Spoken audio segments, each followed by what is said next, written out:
Salut à tous, c'est Sylvain et on avait pour Entre Rôlistes et on est toujours sur l'Universe 2026 à Paris et je suis en compagnie d'Esteban et de Guilain pour parler de Empire chez Entre Monde Édition. Comment est-ce que ça va messieurs? Déjà, bonjour. Ça va très très bien. On est en pleine préparation. On vient de finir l'installation. Il y a tous les gens qui sont en train de se dire bonjour. C'est très Ouais, sympa pour l'instant. cool. Tout va bien, tout a été dit, c'est parfait. Magnifique, magnifique. Alors comment ça se passe pour le moment le salon? Est-ce que vous avez déjà fait le salon d'Octogone, il me On semble? en a fait deux, oui. Ouais, Ça fait à peu près, alors nous ça fait 1 an et demi qu'on tourne sur Empire en fait, sur les salons pour le faire tester. ouais. Et effectivement cette année, eh bien effectivement on est sur notre troisième, puisque on a fait Caen juste avant et juste avant on était à Mons, à Trolls et Légendes. Ah ouais. Donc, voilà. Ouais, l'un des festivals qu'on n'a pas encore fait avec un Entre Rôlistes, mais peut-être un jour. On vous le On souhaite. espère. Ouais. Mais donc Empire, est-ce que vous pouvez nous dire c'est quoi ce jeu? C'est quoi la proposition? Alors, Empire, c'est un jeu de rôle Napoléon Punk. Napoléon, pourquoi? Parce qu'on est dans une uchronie napoléonienne. Napoléon a gagné à Waterloo. On ne sait pas trop ce qui s'est passé. Et donc, ça va générer beaucoup de mystères. Et punk, parce qu'on va jouer des personnages un petit peu contre le système, ou en tout cas pas super amis avec le système. On va jouer des repris de justice qui vont travailler pour Vidocq et qui vont enquêter sur les trucs étranges qui se passent dans l'Empire depuis la victoire de Waterloo. Ok. Parce qu'en plus, il y a un côté fantastique, non, au jeu? Alors il y a un côté occulte, fantastique, horreur en fait, où comme le vient de dire Guilain, en fait, les personnages vont enquêter sur qu'est-ce qui se passe dans l'Empire, mais au-delà de ça, ils vont aussi enquêter sur qu'est-ce qui se passe pour leur cas personnel, parce que eux-mêmes sont atteints d'un atypisme. Ils ont des petites capacités qui, on va pas se mentir, s'ils les montraient en plein jour, ils pourraient avoir de gros problèmes. Donc c'est des choses qu'ils ont gardées pour eux. Et même dans les campagnes, en fait, là en fait, on playtest la campagne. Il faut savoir qu'il y a des joueurs qui n'ont toujours pas révélé certains de leurs secrets parce que, on va pas se mentir, il y a des choses pas très jolies. Et donc du coup, tu enquêtes aussi bien sur qu'est-ce qui se passe dans l'Empire que sur toi-même.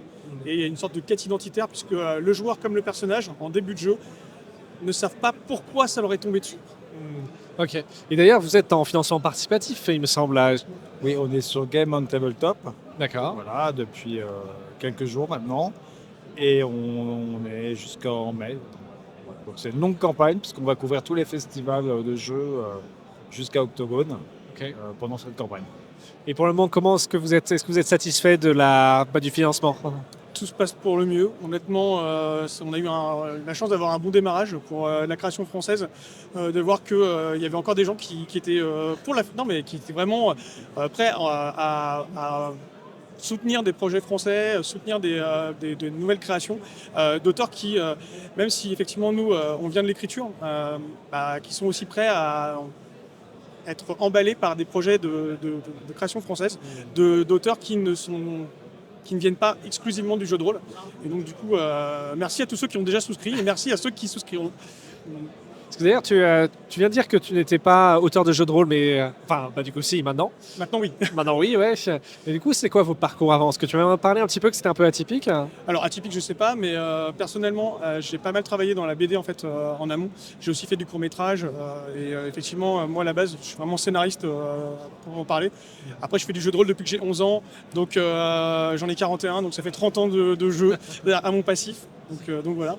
Et Guilain a un parcours intéressant aussi. Oui, alors moi je suis journaliste au départ dans la presse Ok. ludique de jeux vidéo, hein.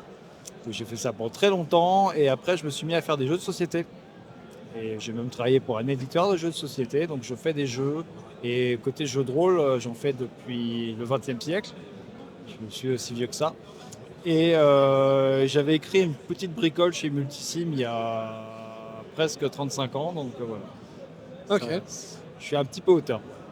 Old school, un petit peu. Old school, ouais. Et du coup, comment ça se passe le travail avec Entre Monde Édition, hein? Alors, ça se passe bien déjà, c'est déjà pas mal. C'est un bon début, hein. On a eu, non, en fait, je vais être, on va aller droit au but. On a eu une sorte de coup de cœur quand on s'est rencontrés, dans le sens où déjà, nous, on savait où on mettait les pieds parce que, on va pas se mentir, Entremonde a quand même une qualité d'édition qui est maintenant reconnue. Et du coup, ça a été une évidence pour nous d'aller leur présenter le jeu. Et quand on s'est rencontrés, je vais parler pour Simon et Colline, mais ça a été, je crois, aussi une évidence pour eux quand on leur a présenté le jeu, puisque en à peu près 2 semaines, on s'était mis à peu près d'accord, et allez, 2 mois plus tard, on signait. Donc ça a été vraiment, on va dire, un coup de foudre rôlistique, on va dire, où on est vraiment très heureux d'être avec eux. Et ça fait effectivement 1 an et demi qu'on les suit sur tous les salons pour faire découvrir Empire et donner un coup de main quand on peut. Ok. On a fait une super partie de démo, Ouais. vraiment très belle. Ouais. Parce que, mine de rien, c'est quand même assez impressionnant de dire qu'ils ont bien voulu vous faire confiance alors que vous arrivez sans vraiment un pédigré vraiment dans le milieu. Donc ça a dû être assez compliqué quand même de rentrer dans la chose. Et si je vous demandais c'est quoi vraiment la particularité de Empire, ce serait quoi? Alors, la particularité d'Empire, il y en a plusieurs. Déjà, on s'attaque à une période qui n'est pas du tout utilisée dans le jeu. La période napoléonienne, je ne crois pas qu'il y ait beaucoup d'autres jeux qui en aient parlé. Et la deuxième particularité, c'est vraiment de faire du secret, faire des secrets avec toute la partie occulte du personnage. Que le joueur en sache autant que le personnage au début du jeu. Et même après, en fait, tu vas jamais avoir de catalogue de pouvoir dans lequel tu vas puiser pour ton personnage. Ouais. C'est pas du tout l'esprit du truc. Il va t'arriver des choses, tu vas réagir à ces choses-là, et en fonction de tes réactions, il va se passer d'autres événements. Tu vas développer des nouveaux pouvoirs, mais tu vas jamais les choisir totalement. Et ça, je crois que c'est vraiment une originalité d'Empire. Donc avoir un personnage qui doit se laisser aller avec ses pouvoirs plutôt que de diriger un peu son évolution. Alors c'est pas tant se laisser aller, parce qu'en fait c'est plus, on s'est souvent rendu compte qu'autour d'une table, quand on est joueur, on a toujours l'impression de mon personnage il est comme ça, parce que Ouais. tu l'imagines. Mais par contre, autour de la table, il y a aussi X personnes qui vont le voir, ton personnage, et l'imaginer, et qui n'est pas exactement comme toi tu imagines qu'il soit. Et là en fait, les pouvoirs, quand tu vas les développer en fait autour de la table, tu vas effectivement, comme disait Guilain, ne pas les choisir. C'est en fonction de comment tu vas jouer et comment tu vas être perçu par ton meneur de jeu, qu'à un moment il va te dire ah mais en fait il y a c'est le roleplay qui se passe, et maintenant tu découvres ce personnage-là. Et d'ailleurs c'est pour ça que dans le pledge il y a un paquet de cartes qui est un paquet de cartes de pouvoir qui évite de faire un aparté, et ton MJ te dit bah voilà il se passe telle scène, et en plus, et à partir de maintenant tu te rends compte que tu n'es pas de faire ça, hop il te donne la carte comme ça personne ne le voit, et c'est fluide, et donc tu débloques un nouveau pouvoir juste en incarnant ton personnage. Ok, intéressant. Mais du coup, ça casse un petit peu généralement. Si tu prends des jeux un peu plus classiques, on va dire, tu as toujours cette côté un petit peu où tu dois crafter ton personnage, théorie crafting, où tu vas choisir les pouvoirs. Mais le fait qu'il t'arrive plutôt que c'est toi qui décide de les avoir, est-ce Alors- que ça peut pas casser un petit peu l'agency du joueur? Alors oui et non, entre guillemets, puisque ça ne concerne que les atypismes. C'est que en fait ce que tu ne contrôles pas, qui va être déterminé par le MJ. Par contre, tout ce qui va être tes spécialités, tes traits, tes techniques, tes compétences, tout ça, Ouais. c'est entre les mains des joueurs. Donc Ok. en fait, tu n'as pas le côté frustrant de en fait, mon personnage, je peux pas entre guillemets le développer comme je veux. Là, c'est vraiment ton atypisme qui fait que, et comme c'est lié à la façon dont tu vas l'incarner, normalement, ton MJ a quand même un regard sur ce que tu fais et comment tu regardes ton personnage. Du coup, il y a une logique quand il va te donner ce pouvoir-là. C'est parce que tu as peut-être vécu une scène, un moment, quelque chose qui va être emblématique et qui va donc, on va dire, révéler cette capacité. Ok. Parce qu'en termes de mécanique, c'est avec un groupement de 10, il me Alors, semble. ça se joue avec des DS IFAS. Si Ça vaste. s'appelle un Pardon. le système s'appelle Bicorn. Tu vas avoir 8 compétences, et quand tu veux faire une action, tu vas ajouter le score de ta compétence à un lancer de dés. Sauf que tu vas choisir le nombre de dés que tu lances entre 2 et 6. Ok. Le petit problème, c'est que tous les doubles, au lieu d'être ajoutés au total, sont enlevés au total. Donc plus tu lances de dés, plus tu as de chances de faire des doubles. Heureusement, quand tu vas développer ton personnage, tu vas gagner des spécialisations, tu vas gagner des traits qui vont te permettre de contrôler un petit peu le hasard, donc de tourner les dés, de relancer les dés.